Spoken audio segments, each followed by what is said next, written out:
اهلا بيكم مشاهدينا من جديد. الجزء الاول من حلقتنا كنا بنتكلم فيه عن رعايه العقول ورعايه الروح بالنسبه للاطفال. قلنا ان احنا لو قدرنا نتعامل مع طفل فنان من الاول، حاولنا ان احنا نوجه فكره ومواهبه، هنقدر نطلع شخص صالح ينفعنا في المجتمع. ولما بيكبر شويه يوصل لنا ان هو يوصل معانا للفقره الثانيه، رعايه العقول بشكل مختلف.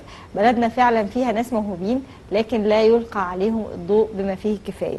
النهارده في فقرتنا دي هنتكلم عن الاستثمار في مجال البحث العلمي، وازاي ان احنا نقدر نستثمر في البشر في حد ذاتهم عشان نقدر نوصل لنتيجه مختلفه جدا.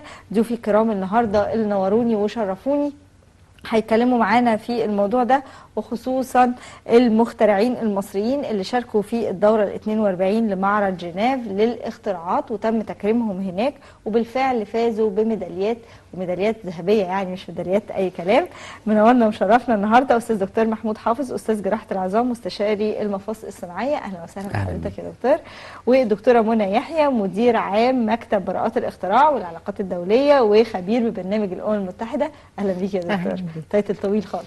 اهلا وسهلا بحضرتك. الحمد لله على السلامه ومبروك. الله يسلمك. الميداليه الذهبيه. شكرا جزيلا. طيب يا دكتور، الميداليه الذهبيه لاختراع خاص بالقوالب الالكترونيه لمفصل الركبه الصناعي. اسم طويل جدا، يعني ايه؟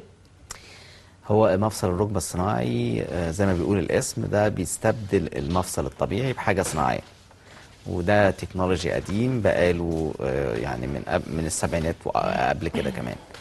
الجديد ان احنا بنستعمل آلات معدة مسبقا للمريض، وفي نفس الوقت بتستبدل الآلات القديمة. الآلات اللي احنا بنعمل بيها عملية المفصل الصناعي دي يتراوح عددها إلى مثلا 120 قطعة. في أوضة العمليات احنا بنعمل حاجات كتيرة جدا بتطول وقت العملية وبتخلي النزيف بتاع العملية بيبقى كتير، وممكن بعض المضاعفات زي حاجة اسمها الجلطة الدهنية الفات امبلسم وحاجات كتيرة. عملية القوالب الإلكترونية ممكن ان احنا تعفينا من كل المشاكل دي كلها، وبالتالي تخلينا نقدر نعمل عملية المفصل الصناعي لحالات صعبة معقدة، والحالات مثلا بتبقى على الناحيتين ممكن تعمل في وقت واحد، بان احنا بنستبدل ال 120 قطعة دول بقطعتين فقط. عظيم. فبتخلي وقت العملية كمان أصغر وبالتالي تكلفة العملية كمان ممكن تبقى أقل، ولا لا بالعكس؟ عشان تكنولوجي، فبالتالي دايما التكنولوجي بيبقى فيه زيادة في التكلفة. ولكن التكنولوجي ده بالذات أقل تكلفة بكتير جدا من الحاجات المشابهة ليه، اللي هي زي الإنسان الآلي أو أجهزة الإبحار. فالتكلفة في مصر هنا تصل إلى تقريبا تكلفة مماثلة للطريقة التقليدية.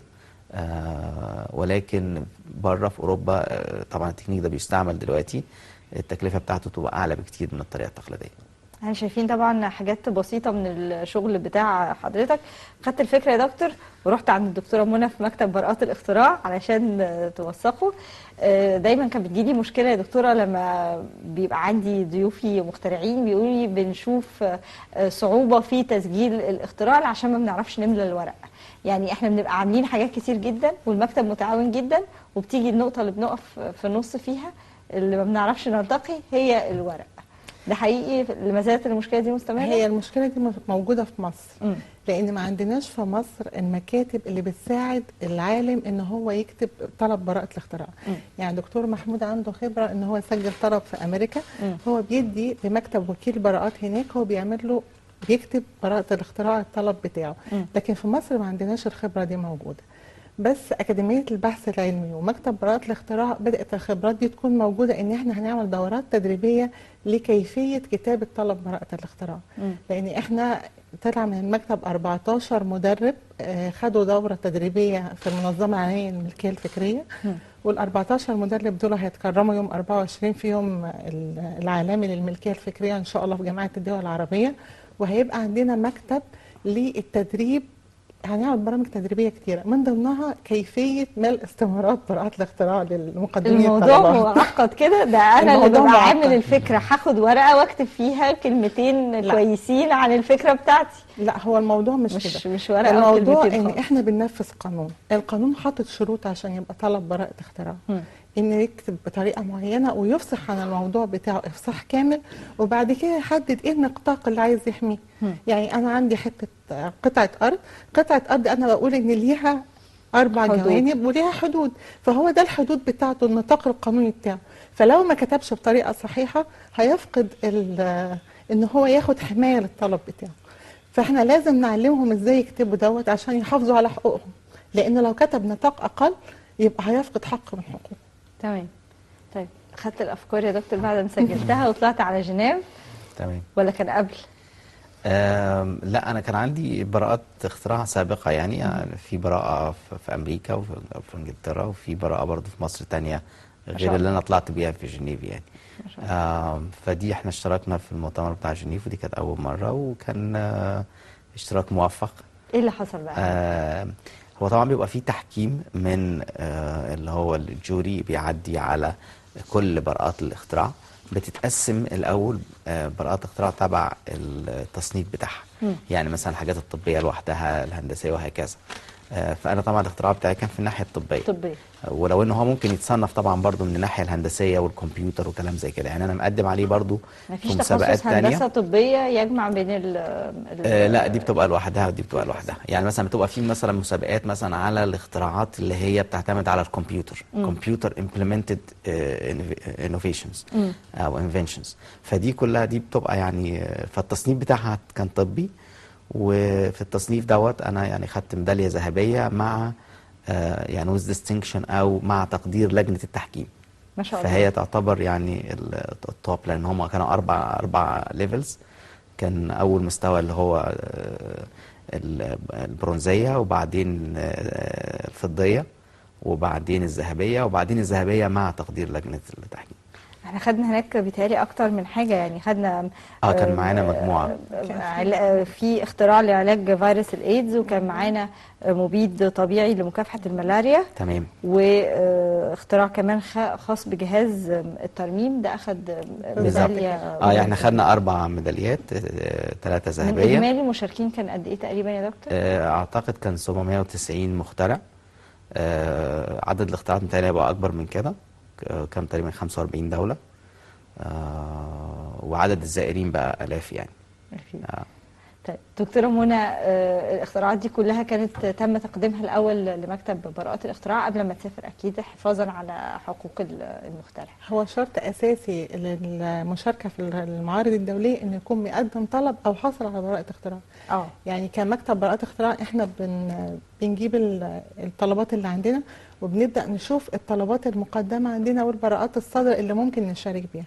فتم المكتب طبعا، ده دور قامت بيه مندوبة في المكتب عندنا، عملت جهد رائع ان هي اختارت 4 اختراعات، ال4 فازوا ما شاء الله في المعرض يعني، وبجوائز ذهبية، فحاجة طبعا عظيمة جدا يعني طبعا. وشرف لمصر، وكلها حاجات مشرفة ومبشرة ان شاء الله يعني، سواء الاختراع بتاع الدكتور محمود او الاختراع اللي هو بتاع الايدز، لان ده لفت نظر العالم كله، مش لفت نظر يعني، كان محط انظار العالم كلها ان هم جم كلهم وحاولوا. اختراع دكتور شريف صلاح عبد العزيز كان محط انظار العالم ان هم جايين يشوفوا واحد مصري وطلع علاج لمرض الايدز. حاجه يعني حاجه كبيره، مش حاجه بسيطه، لان بامكانياتنا البسيطه يعني، احنا أكيد. بامكانياتنا هنا البسيطه، والعالم كله فيه تكنولوجيز عاليه، وان احنا نوصل لكده.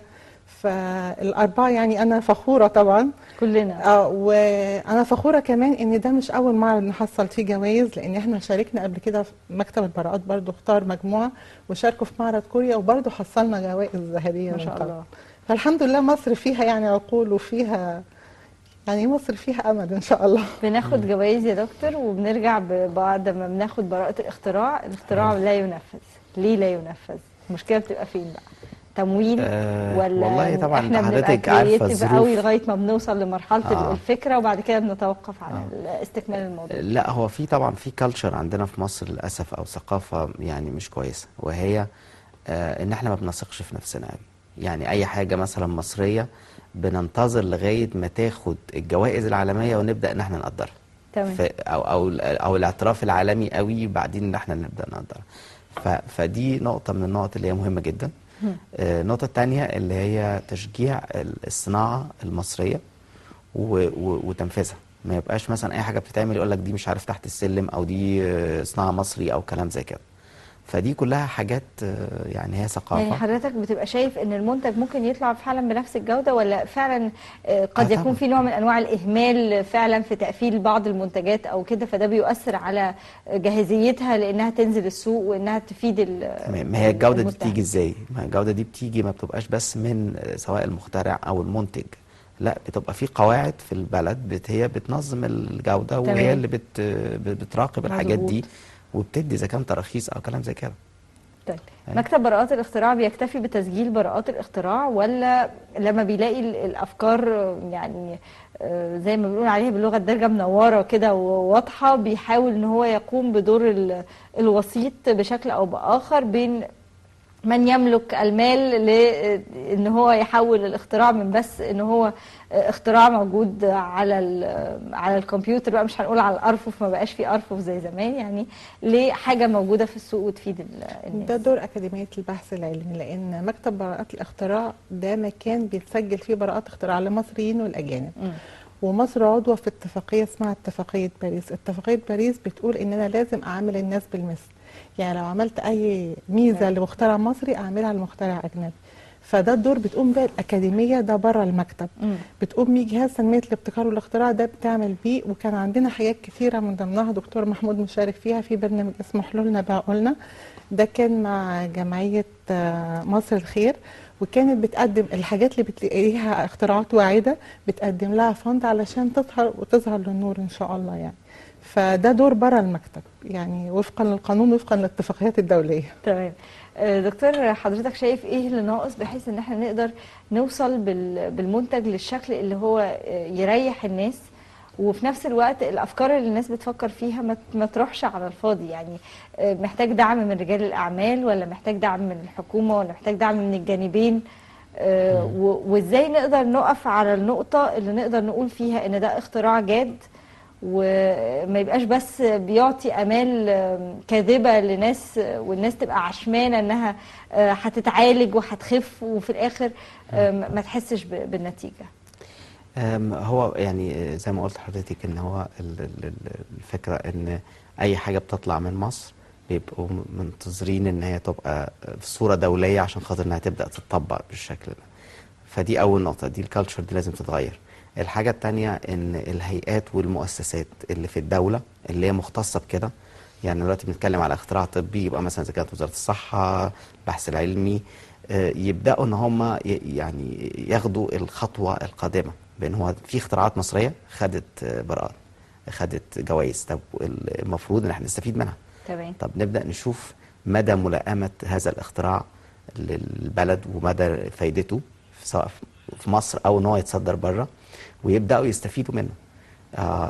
ده على مستوى الدوله. على مستوى طبعا رجال الاعمال نفس الكلام، يعني لما الخبر ده ينتشر وان في ناس خدت جوائز وكلام زي كده، طيب يبقى ممكن ان في حد يجي يستغل حاجه زي كده ويستفيد منها، ودي هتبقى بالنسبه له فايده ماديه كويسه قوي، احسن من ان هو ياخد حاجه من بره باسعار عاليه جدا. اكيد اكيد. معنا اتصال الحاج وحيد، اهلا بيك. السلام عليكم، ازيك يا استاذ امان؟ وعليكم السلام ورحمه الله وبركاته يا حاج، اتفضل. انت منوره القناه المصريه الفضائيه ونشكر عاملين الكنترول. الله يخليك يا حاج وحيد. وانا بعزي الشهداء بتاع الشرطه والجيش، وربنا ولا يحسبن الذين قتلوا في سبيل الله امواتا بل احياء عند ربهم يرزقون. وليحسبن الذين قتلوا في سبيل الله امواتا بل احياء عند ربهم. صدق الله العظيم يا حاج وحيد، اتفضل بمداخلتك. من قتل نفس بغير نفس فقد قتل الناس جميعا. صدق الله العظيم يا حاج وحيد، اتفضل يا حاج وحيد بمداخلتك. كتر خيرك يا حاج وحيد، اتفضل بمداخلتك. يجيبهم 1200 جنيه. معاك، بتقول ايه؟ 1200 جنيه يا حاج؟ في مشكله في الخط، اتصل بينا تاني يا حاج وحيد من فضلك، ما لحقتش تقول مداخلتك، اتفضل معانا. هرجع تاني يا دكتوره لحضرتك. هل مكتب براءات الاختراع بيبقى مسؤول عن ان هو يحدد هذا الاختراع هو فعلا اختراع حقيقي، ولا ده شيء مقتبس او ده شيء غير قابل للتنفيذ اصلا، ولا هو فقط مكان زي اقرب ما يكون، وقربوا كده للاذهان، اقرب ما يكون بالشهر العقاري بنسجل فيه الاختراع او الفكره؟ لا، هو مكتب براءات الاختراع مش شهر عقاري، مش مجرد ان انا بروح بسجل بيت بتاعي او بسجل سياره بملكها. لا، مكتب براءات الاختراع بينفذ قانون.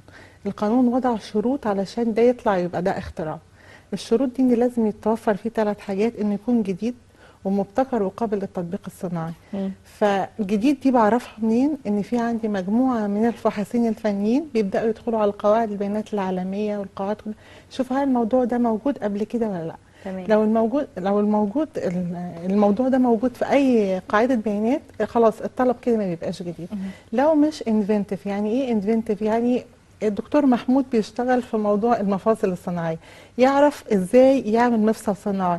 لكن الدكتور محمود لو هو عمل الاختراع بتاعه دوت وكان اي دكتور تاني يقدر يعمله، يعني نفس الموضوع، يبقى كان مش مبتكر، ما ابتكرش حاجه. او الموضوع غير قابل للتطبيق الصناعي. يعني مثلا جاي واحد بيسجل جهاز عشان يقبض على الاشباح، طب هي فين الاشباح اصلا؟ أيوة. فدي كلها حاجات، ال3 شروط دول لو توفروا بياخد براءة اختراع. لو ما فيش ال3 شروط او شرط واحد منهم مش موجود وفقا للقانون فبيرفض الطلب بتاعه.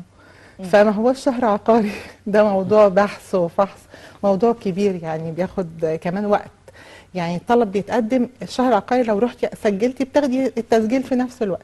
لا، احنا الموضوع بياخد 2 أو 3 سنين. طب هو في مصر بس انا بقدم الطلب واحصل على البراءه بعد 3 سنين؟ لا، ده في العالم كله، لان الموضوع في كل دول العالم بيكون فيه موضوع البحث والفحص ده بياخد وقت وبياخد دور. يعني اللي قدم الاول هو اللي بيبحث الموضوع الاول وهكذا، واللي بعديه، لان انا بحكم على الجده بكل اللي سبقه قبلها. نعم.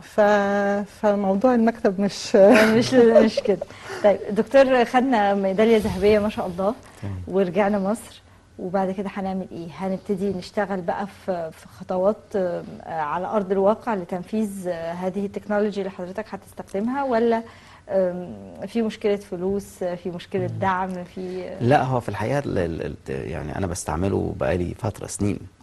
واخده بال حضرتك، والحمد لله ناجح كويس جدا ما شاء الله. وبنستعمله لحالات صعبة اللي هي في مصر ما نعرفش نعملها بالطريقة التقليدية خالص. بس مدى الاستفادة منه مش كما يجب. يعني أنا التقديرات بتاعتي بتقول إن في 1,000,000 مواطن مصري ممكن يستفيد من هذه التقنية. عظيم. لمفصل الركبة فقط. عظيم. تمام. لكن طبعا واكتر ناس هتقدر تستفيد اللي هم علاج على نفقة الدولة، التأمين، الشركات يعني اللي هي بيبقى ليها مش الحالات يعني الحالات الخاصة. طبعا المريض بيبقى معاه فلوس وممكن حتى يسافر بره، ممكن يعمل في اي مكان وكلام زي كده.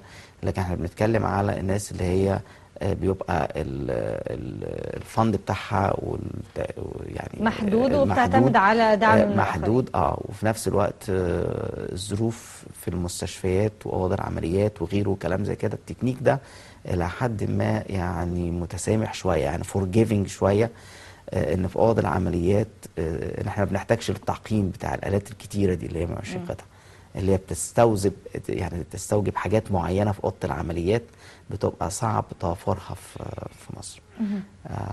زي حاجات لامينار فلو، زي درجه معينه من التعقيم، كل الحاجات دي كلها. لكن انا بكون عندي قطعتين بعقمهم غير لما يبقوا 120 قطعه. اكيد. ودول بيستعملوا مره واحده وخلاص بيترموا بعد كده. فبالتالي في حاجات كتيره جدا بنقدر ان احنا نتجنبها. يعني انا عندي المرضى الحالات اللي انا عملتها بعمل الركبه على الناحيتين. 5% تقريبا اللي بيحتاجوا نقل دم من عمليه المفصل الصناعي للركبه، ودي نسبه تعتبر ضئيله جدا. قبل كده بالطريقه التقليديه كان مرضى كتير جدا بيحتاجوا نقل دم. اقامه في المستشفى مثلا 3 أيام 4 أيام لو على الناحيتين. في نفس الوقت المريض ممكن يجي قبل العمليه مثلا بساعه، بيمشي على طول في نفس اليوم او بعدها بساعات قليله، والمضاعفات بتكون اقل وكل الحاجات دي كلها. طيب بالتوفيق يا دكتور، وشكرا لوجود حضرتك معانا. دكتوره منى، عايزه ايه مننا كدعم، او عايزه ايه من البلد كلها كدعم، بحيث ان احنا نسهل على الناس تسجيل براءات اختراعاتهم؟ يعني محتاجين من الميديا ومن الاعلام نشر الوعي. نشر الوعي ان لو دكتور زي الاستاذ الدكتور محمود حافظ عنده بحث وطلع بالبحث بنتائج معينه، انه يجي الاول مكتب براءات الاختراع يسجله قبل ما ينشره، لان مجرد انه نشره ما بقاش الموضوع بتاعه جديد. فاحنا عايزين نشر وعي عن الملكيه الفكريه وعن براءات الاختراع، ان ده كل اللي عنده بحث او عنده موضوع ريسيرش يجي الاول يشوف في المكتب هل الموضوع دوت ينفع يتسجل كبراءه اختراع او لا، ويسجله. او ان الموضوع هو لو باحث ولقى موضوع يقدر هو يعمل عليه تحديث او تطوير يطوره ويجي يسجل التطوير ويبقى براءات مصريه عددها كبير. بس الحاجه اللي احب افرح الناس بيها ان عدد الطلبات اللي بتقدم من المصريين زاد.